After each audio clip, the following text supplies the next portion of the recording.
Okay, folks, now I got something special for you. It's just going to make you so darn happy.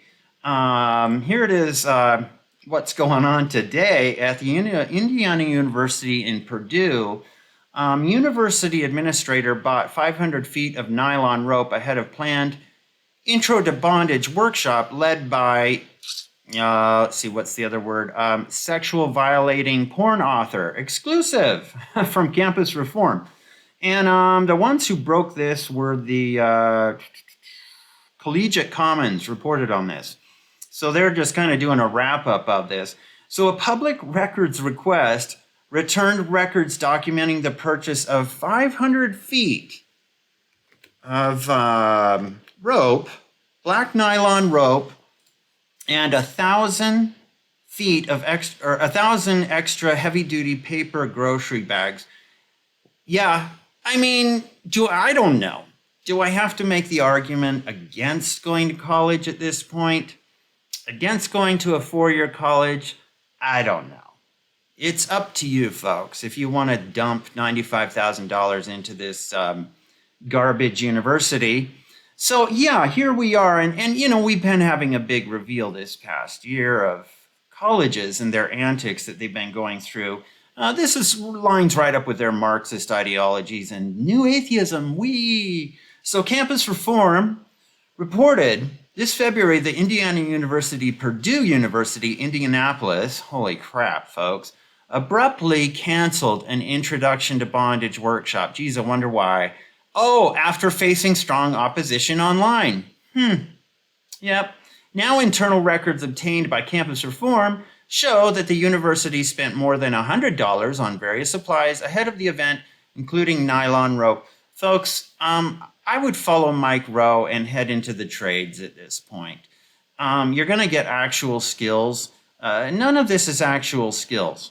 So I digress. The university paper, the Collegiate Commons, reported that the planned bondage workshop was upcoming and revealed that let's see here. Invent instructor Finch, quote unquote, is the author of pornographic stories, including at least one story involving a graphic description of gang physical sexual violation. Okay, let's just call it that for the YouTube censors. Finch also has an account on a website that with ties to child pornography per the outlet. Color me shocked. The Office of Health and Wellness has scheduled the event as part of its Healthy Relationships Week. Oh, yep, that's what you do. Cover it up with something that sounds nice, but underneath, as I've said before, it's a turd cake with frosting on it. Looks okay, and then you take a bite, and it's shit.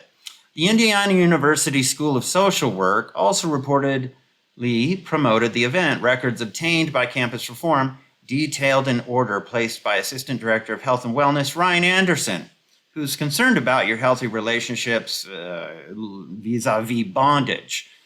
Okay, during Healthy Relationships Week, purchases included 500 feet of black nylon rope and 100 extra heavy-duty paper grocery bags totaling over $100. The order was placed by, here it is right here.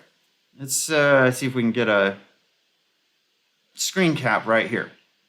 So here's the order. It's a little fuzzy. Sorry about that, folks.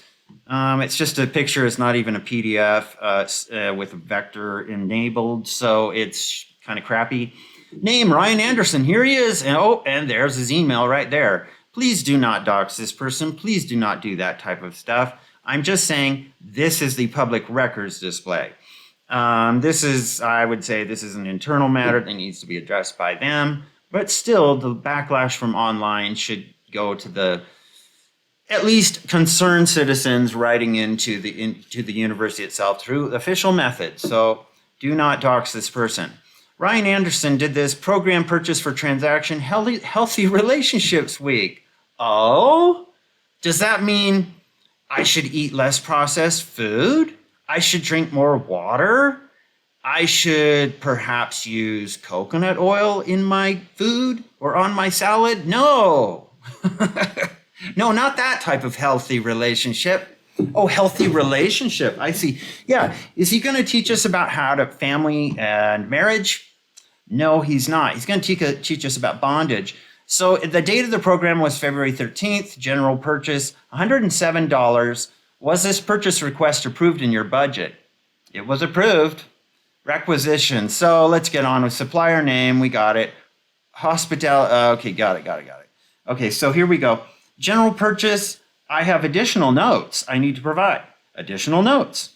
And they're very open about it. 52-pound craft extra heavy duty for blah, blah, blah, 500 bags. And there it is. A Partners brand nylon rope, 25.25 inch by 500 feet, quarter.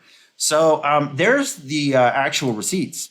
And they always say, oh, show me the source, show me the receipts. You lefty tards on there online right now. Here they are. Okay, with your screams and yells of, no! Here it is.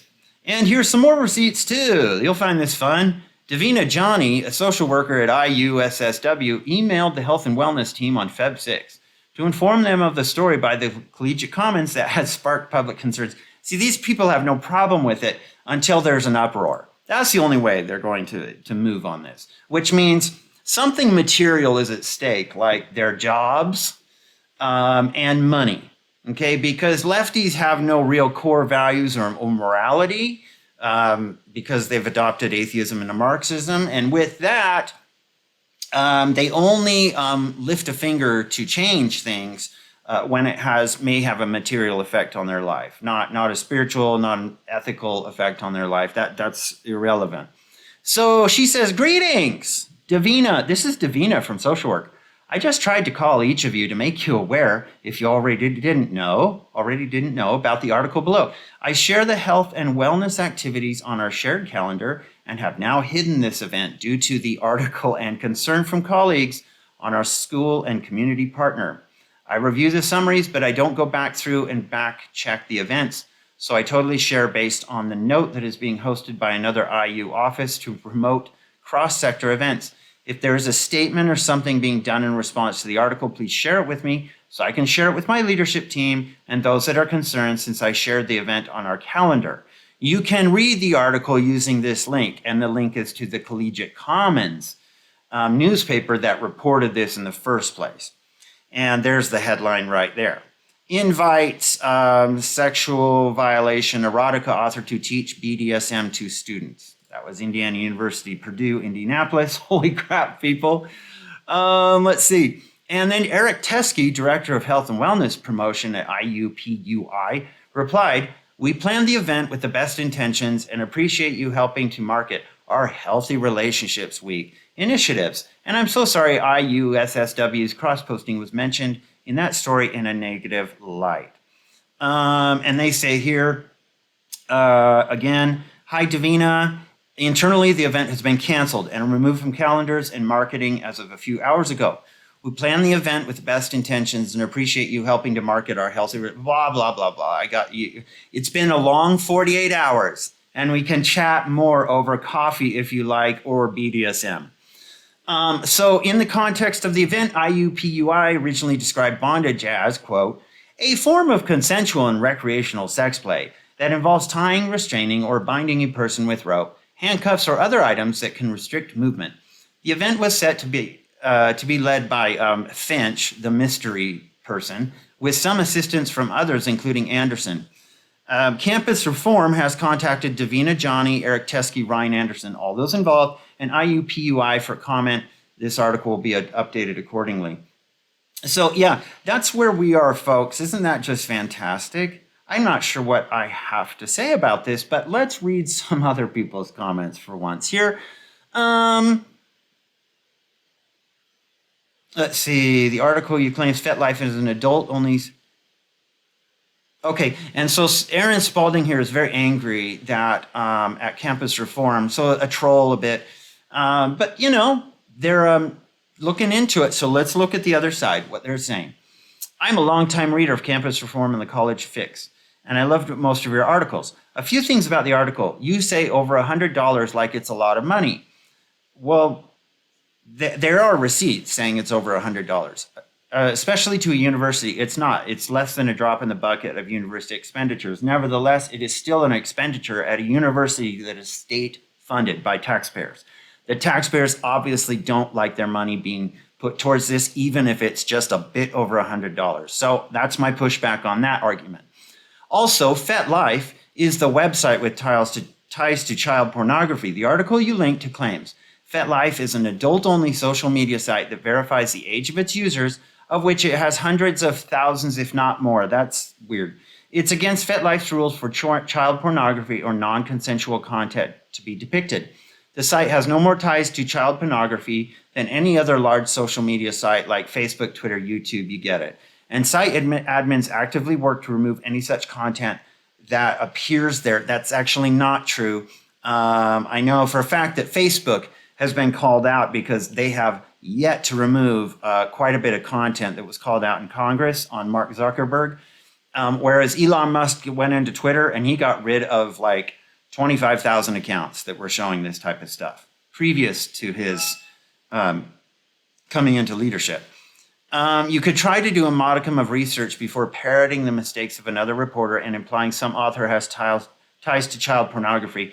Okay, fine if you want to say that. But still, they're an erotica author, and they have described graphic scenes of sexual violation, okay? And they're also involved in bondage. So I don't think it's too far of a stretch to cross that line to go, well, child pornography, it seems to be the next step there.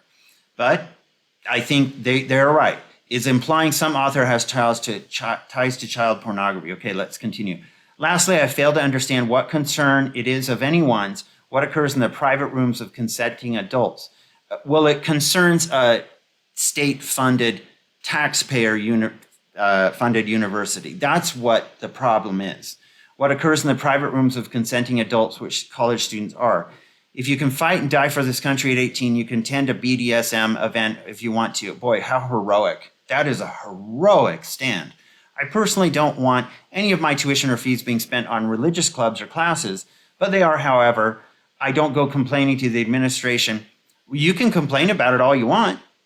I don't go complaining to the administration about a fellowship of Christian athletes or Muslim student association events and the funds they receive for whatever. But you can, though. You are able to do that just as much as somebody on the other side wants to complain about this. You have as much right to do that. And somebody, Burn the Witch, says, yes, the long-time reader, but now I'm offended trope. Classic. The author did not say the amount of money was, quote-unquote, like anything. That's your juvenile imputation. It was a factual statement. Since IUPUI is a public institution, as I said, the public has a right to be concerned with how they spend money, full stop. That's how it works in the adult world. And you can, it's just right away, it's an indication that, yes, it is a younger person. It is a person that most likely has not had to pay taxes yet or has not seen their paycheck get, 12 to 30% taken out by the federal government to be used to fund universities. They have not seen this reality. That's why they are saying this, okay? Full stop. That's how it works in the adult world. Adult world is key here. I can almost hear the predictable whataboutism forming in your mind. Save yourself the trouble. I'm not aware of any legal website or entity whose rules for child pornography and non-consensual are permissive. That doesn't mean it still doesn't occur. Not that the rates of exchanging sexually illicit material on a sexual fetish website are similar to those of general social media, but saying it occurs on general social media websites too isn't a strong argument. In fact, it's not an argument at all. But let's look at the specifics, shall we? In the article linked, the author featured at this event is referred to here. In fact, one of Finch's erotica writings on the site entitled Playtime, yes, recounts a terrified girl wearing a onesie being graphically, let's say it for YouTube, sexually violated by multiple men. Okay? Starts with gang. This is typical fare for groomers and purveyors of child pornography. Your excuse making for this crap says much more about you than the author you criticize. Considering that this workshop, quote unquote, used university resources, public space, and funds, it is not some mere consenting jaunt in private space, as you seem to mischaracterize it. Before lecturing someone on their maturity, you'd be wise to display some. Let's see here. And let's go to, this has just barely been posted. So there's just a few comments here on this on Twitter, but there will be more shortly. 500 feet, wow. Question, why would any parent pay upwards of $95,000 a year for a liberal arts education to a school that promotes this kind of woke nonsense? The parents are non-compost mentees. No wonder their kids graduate and come back home to live in the basement. What a waste. Now I understand the word failure is never an option in life at all. I'm so happy to work with you, Ms. Shirley. Words can't explain how I'm feeling right now. After getting back my profit of $48,000, whatever, I don't know what that is exactly. Okay, and there's some trolling ads here. Okay, so let's forget that. Anyway, another fool. Yeah, well, anyway, so there's some defenders coming here going, you're trying to make it sound salacious and stuff like that. Remember, this is how it goes. In the woke world, it goes, that's not what we're doing. You go, oh, it looks like you are going to do bondage with another adult. That's what it looks like you're doing. And they go, no, that's just a salacious. You're just putting it in salacious terms. I'm like, introduction to bondage. Here, let me put it in your words. BDSM workshop, introduction to bondage. Okay, they always say that. Then it happens again, and then they're called out, and then they decide to call it something else. And then when it's happening on a larger scale, it's too late, okay? So ignore their histrionics, I say, and just stick to it. If you see something like this, call it out. Write to university, let people know, and start pushing back. That's part of what it is to be truly red-pilled, okay, truly awake. Now, wokeism is not woke. Woke is the closing of the American mind. I prefer to actually try to be awake. Yes, escape the matrix and start calling it out for what it is. Of course, these people are going to come back, like this person in the comments, and go, it's none of your business, and how dare you say it's ties to child pornography over $100, like that's a lot of money. Does not matter. This is a public space. This is funded by taxpayers, and I can tell when I see these type of posts, this is a person who doesn't pay taxes or doesn't actually realize the worth of money either. So that's add to your delusion dog pile there. Anyway, let me know what you think, folks. I thought this was interesting. I'm glad somebody revealed this. It's time to start just revealing these. Post it on Twitter, post this stuff, and let people know about it. And they push back. I give the residents and the people who are paying tuition, the parents, whoever, that they push back on this and they canceled this stupid event. If you want to, you have the freedom to go into a private space and set up your own thing. But to use a taxpayer-funded university for this, yeah, you're already in the wrong legally right there. I mean, you're already in the wrong. You're misusing taxpayer funding. And like I said, the only time the woke actually makes a change, because they have very little to no commitment to ethics and morals, is when there's a material cost. Okay, if it's a moral cost or an ethical cost, doesn't matter to them. But if it has a monetary cost, a fiscal cost, or a career-ending cost, they immediately will change their ways. That's the way criminals work, folks. So you have to start thinking like that and push back on this stuff. So anyway, thanks for watching. If you like the video, put a like on it, and please subscribe, and I'll talk to you later. Bye.